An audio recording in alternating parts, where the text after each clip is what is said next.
Did you know? About sex injuries. Research surprises by showing that vaginal injuries are just as common after regular intercourse as after a rape.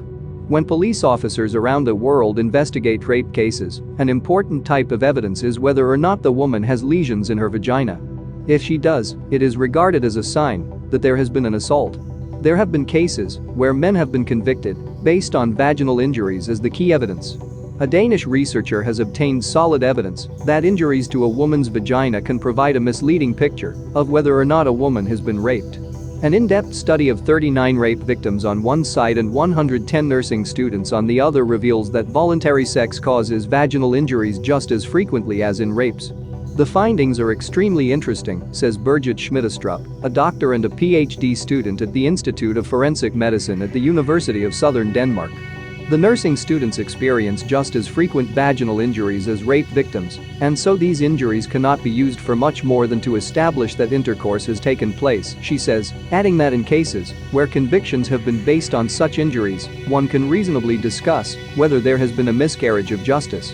Astrup conducted her study for her doctoral thesis on methods of investigation of rape cases. The results showed that vaginal injuries were found in 36% of rape victims at the Center for Rape Victims at Odense University Hospital and in 34% of the nursing students.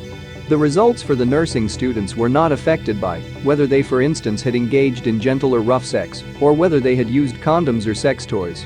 This is the first time that results like these have been quantified, and that's important, says Astrup.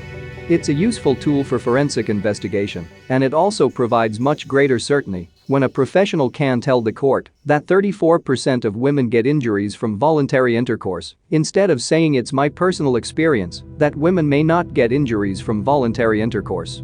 The findings have been published in the journal Forensic Science International, and they have already affected the way Danish police conducts its investigative work.